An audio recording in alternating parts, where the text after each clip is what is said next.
Hey, good morning. Good morning, everybody. Good morning. How's it going? The chat is open. If you want to chat, you got to be a subscriber. So hit the subscribe button, and while you're at it, you might as well hit the bell with the things, and get all notifications so you get notified when I go live every morning. Yeah. So crazy stuff keeps happening. Last week. Last week, almost flat the entire week. We'll look at that in the future chart. Crazy with the little dojis. Going back a couple of years, I hadn't really seen that kind of tight price action for a long time, especially where we kind of were chugging, came right up to resistance and just kind of held. We haven't really done that in a long time. So we'll look at that too. And as the headline said, CTA's getting long.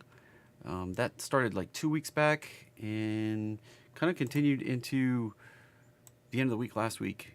Not really dumping, not really adding more, but they're pretty long. And so far this year, their performance has been pretty crap, if you want. So anyway, we pull this over and let's pop this up. Got to nerd out here for a second. This is the pad damage from the Starship that launched off last week. I mean, look at that. That's giant concrete right there. All the rebar just kind of hanging out. It blew chunks of concrete up to several miles away. Amazing power. Kind of blew all sorts of stuff over, hit vans and, just crushing stuff. I mean, these are the tanks, the storage tanks for the fuel. Like, look at all the dents and stuff in those where concrete hit them and just battered everything at their launch pad. Elon Musk was saying they had planned to build a big steel deflection shield and that was cooled down with water, and they didn't have it ready yet, so they figured, the launch pad should survive one launch. Well, it didn't. It blew it away. It's going to take them like 2 months to rebuild this and get it ready for another launch. So pretty crazy stuff here. Anyway, that's fascinating to me. I can throw it in Discord later if you're interested, but look at these rocks, chunks of concrete that ended up way out here in the sand dunes there in Texas. So it was just wicked. Anyway, right there he is. Big, massive, water-cooled junk. I didn't mean to click on Twitter. So, and it wasn't ready in time, so we thought we could do one launch, and looks like it's going to take a month to 2 to get ready again. So anyway, that was pretty cool. I thought the launch was pretty cool. That thing was bigger than the Saturn V rocket. If you didn't know, it was almost 20 meters bigger, 60 feet bigger than the Saturn V rocket. Massive piece of equipment that we launched up there, and then they blew it up because it wasn't working right. Anyway, so CTA performance horror so far this year. CTAs have been performing pretty horribly. And, well, what people that have lots of money don't like is to perform horribly. So they are very active and churn big risks and are experiencing a huge profit loss frustration, taking lots of losses. It's not typical. They didn't make much money back here during COVID like I did. Then on the launch higher, they kind of did pretty well. Went through a little period of they weren't seeing the end there. Then they were short as heck in 2022 and made nice money, but giving all that back now. And so their performance not really on par this year. Now, another thing we see, Bitcoin funds, ETFs, and algos popping into Bitcoin there. Is that going to lead to a pullback? Maybe. So that's one to watch out for. That's CTAs and traders like us flowing money right into Bitcoin. And then we have gold futures CTAs. These are, when I say CTAs, I'm talking about computerized trading algos. These are the computers that trade with us. Up to 80 to 90% possibly of all the volume pushed every day is by algorithmic trading. So this is something to be cognizant of because we trade with them every single day, whether you want to choose to believe it or not. That's 80, study after study says, 70, 80, 90% of the volume is pushed by algos. So they're out there, they're a real force, and we're trading with them. So they can make trades way faster than we can because it's a computer, right? It can make decisions in a flash. So morning, Al, Sandra, Robert, Valerie, Patrick, Valerie again, Goose, Dan, George. Welcome, everybody. Welcome.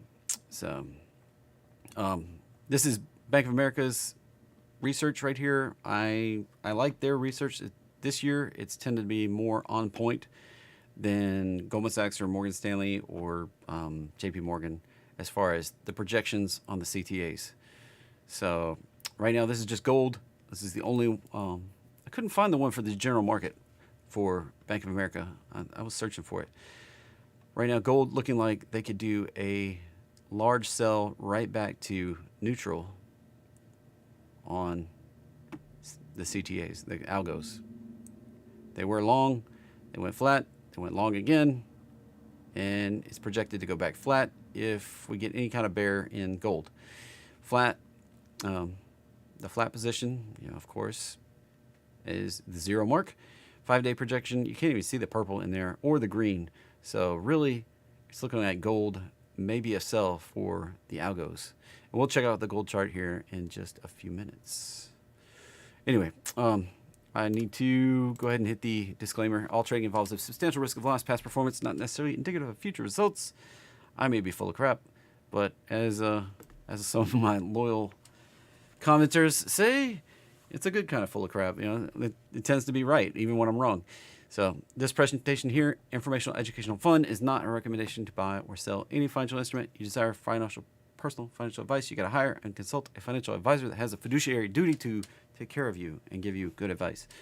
That's not me. Sorry, but that's not the game I'm in. I'm in more of a entertainment. Hey, Hawk, morning. And anyway, yes, like I said, disconnecting, whatever. Yes, was in a tight range all last week and still there today. Showing a little bit of green, we have the opportunity to rally back to the top of this box. So we could see a little bit of a bullish day. We'll get into the bias here as we kind of get near the wrap. S&P 500 still consolidating in that topping area we had from February.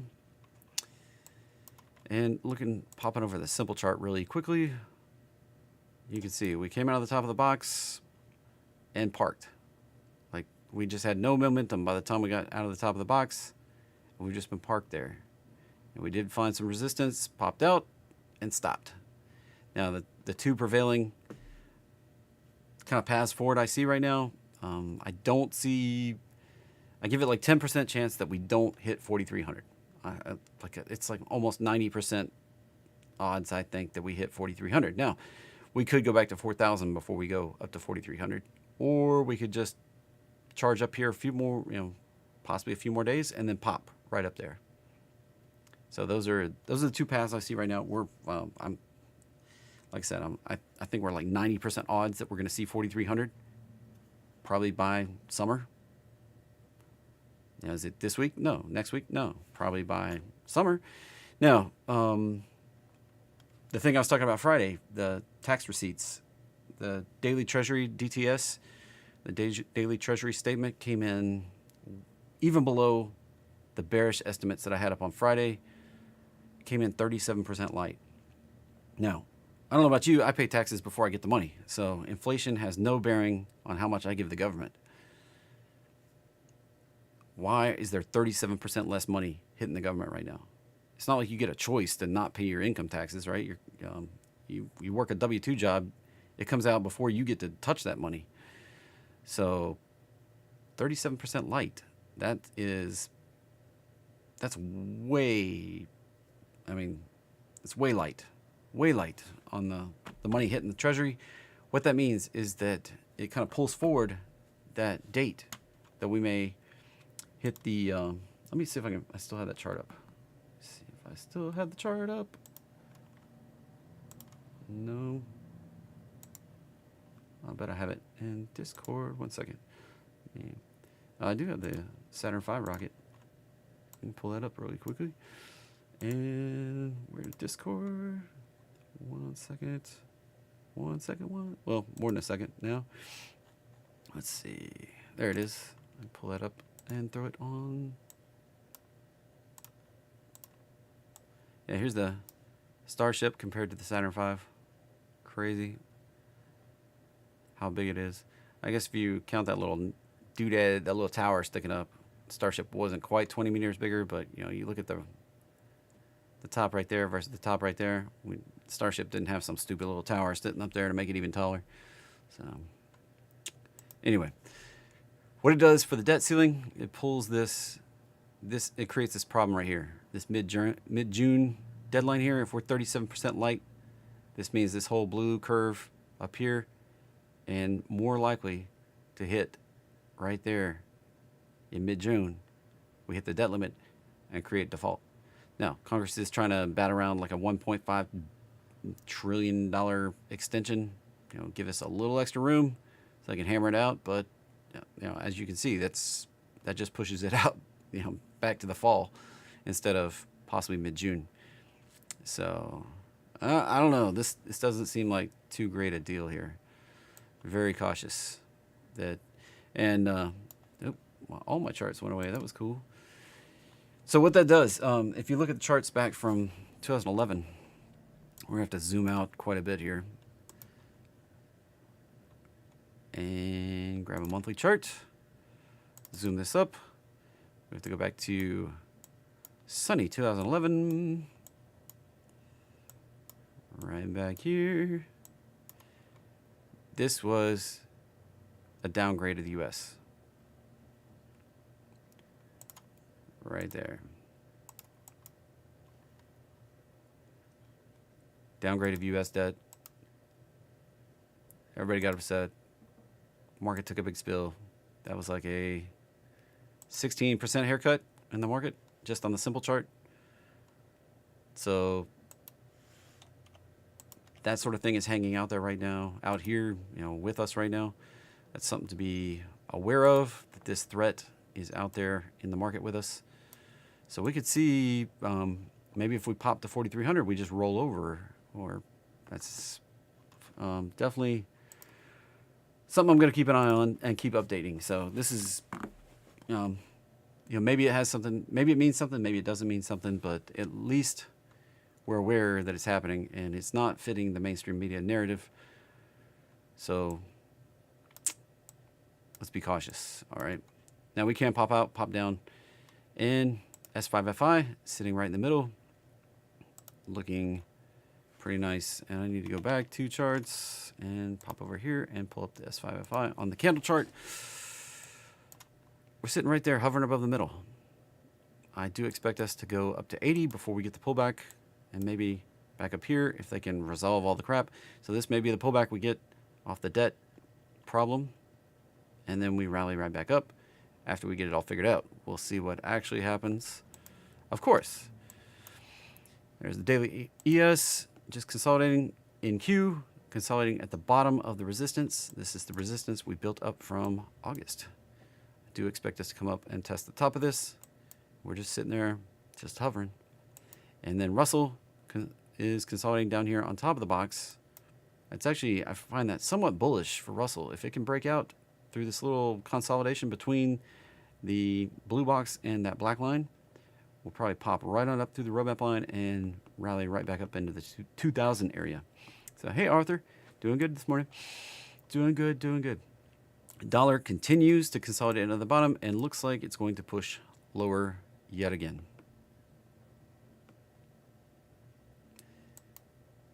And then I mentioned gold. I threw it at the bottom here. Still kind of expecting that pullback in gold. And this is GC. This is the futures on gold. If you're unfamiliar with how to find these, GC is the futures ticker. And in TradingView, you can pull it up, GC1 exclamation point, and get the constant contract.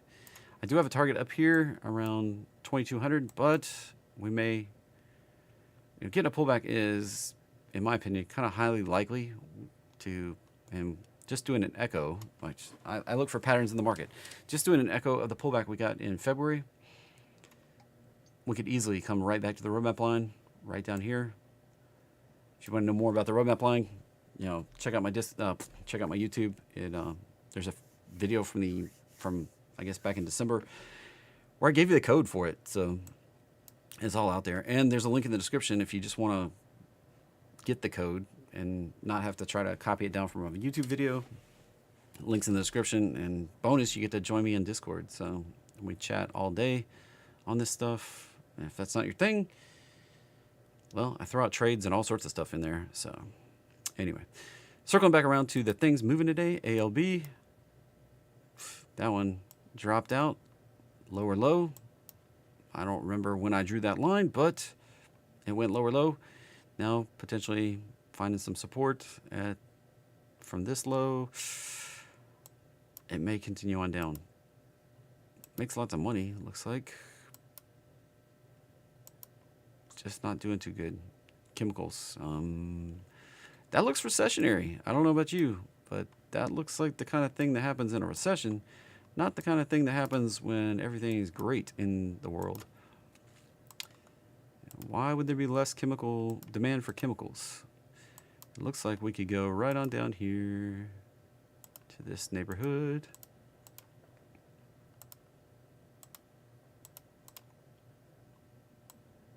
All right. Even though it's on the popping list today. Wow, that one, nice. Biotech, of course. Popping. Oh, my sector upgrade. Yeah.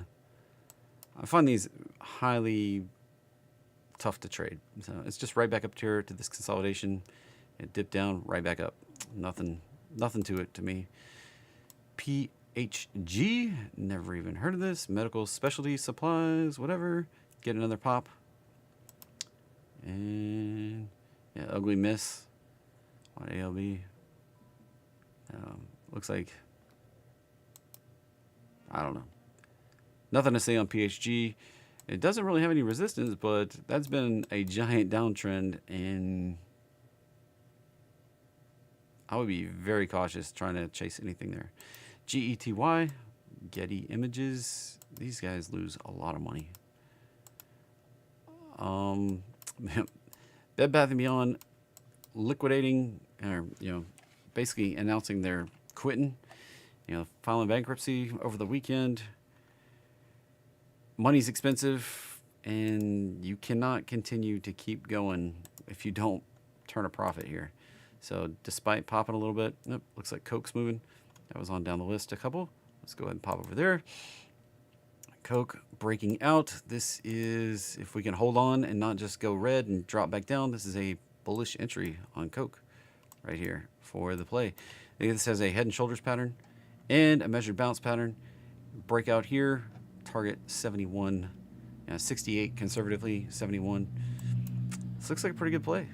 Head and shoulders would, of course, take us all the way up to about 75, 74, 75. Could be a nice move on Coke setup right there. You may not believe it, but yeah, that's really nice. I got tons of arrows on the chart. That's an echo that takes us just right up to 68. That if it just echoes that pullback and echoes that move right to 68. More typically we get the 1272 extension. 71 would be classic, and the 1618 of that whole thing takes us up to 75 if we just did the head to the neckline, from the neckline up. Lots of confluence right down there for all three of those levels, so I can make a case for all three levels. So I would protect profits as I went, as it climbed the fib ladder, as I call it. So, all right, circling back, SQM. Yikes!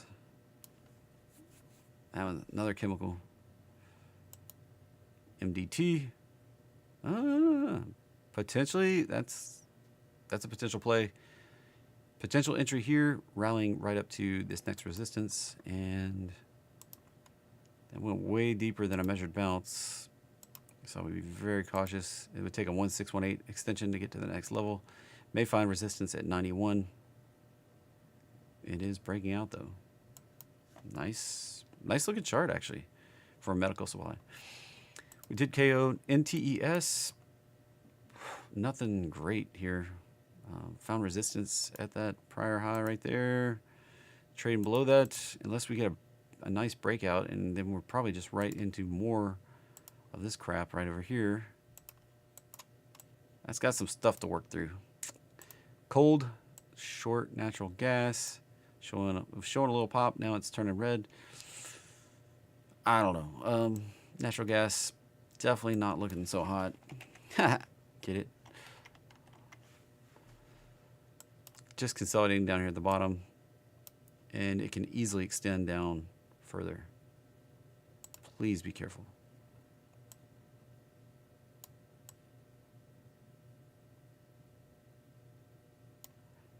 I can see us hitting $1.75, possibly even $1.50 on the downside. And if for some reason it can start breaking out, we have resistance at around $4 here. $3 and $4, and then where we consolidated up here around $6 to $7. Not a lot of great on natural gas at the moment. DIHP, not even sure what this is. Investment trusts. Thing's rocking. Low yield. That's pretty wicked chart. And did a bounce right off the roadmap line. That's a classic roadmap trade right there. Roadmap line trade. Bounced off of resistance at 1272, 2491. Churned right here. It could pop out to 25. I would be cautious because at some point it's going to do another one of these and come back to the roadmap line again. More than likely. FSLR getting slammed a little bit. Just hanging out in that consolidation. Found resistance at 217. Hasn't been able to break above. Coming back to the roadmap line is highly likely at some point here. BNTX. Whew. Wow. I guess the COVID vaccine rage is over for them, right? Probably that could be a good short. Looks like it's going to extend lower.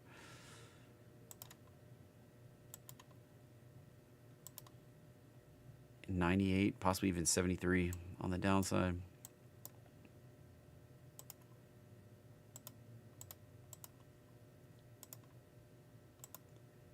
Guess the COVID party's over. HAUZ bouncing down. That's a good setup for going lower.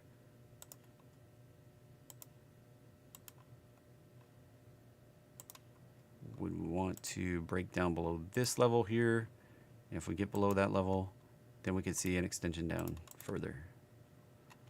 And AI showing up on the list for, oh, look at that. It's going to hit that target. Finally. If it can find resistance either at, or support, I mean, at the 17 area or even possibly 15 area, right down below it here. It can bounce right there. That's an echo down off the highs. And that can lead us to much higher prices. I'll probably have to correct some stuff here.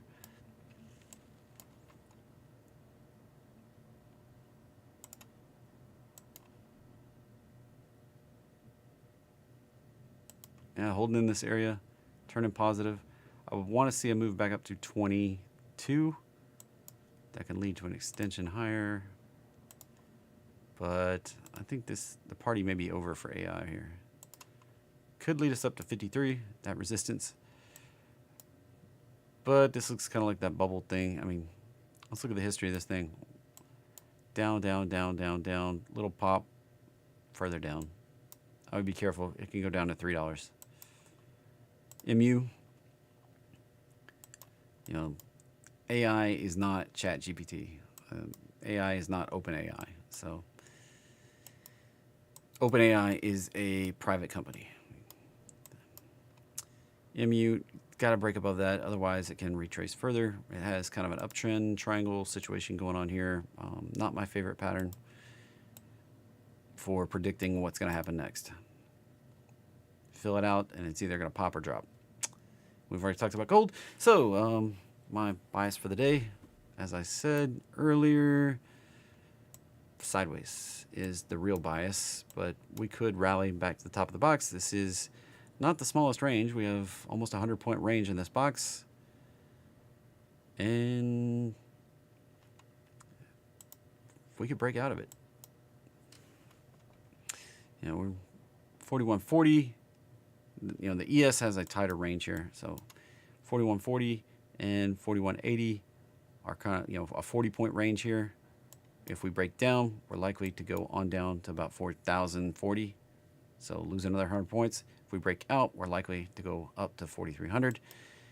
And staying in the box is kind of my bias until the market proves otherwise, that it's going to go up or down.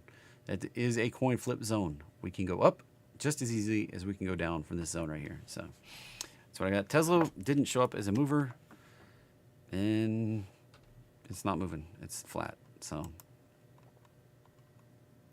I do expect it to kind of drop on out and hit the target. We're so close, why not just push on down, hit the target? That makes it a super bullish potential setup. If it holds and returns back higher, it would look best if it did that. So it can do what it wants to do, but yeah. So Tesla wasn't on the list because flat. I mean, it's not moving. I don't expect it to move today. No catalyst, no nothing. So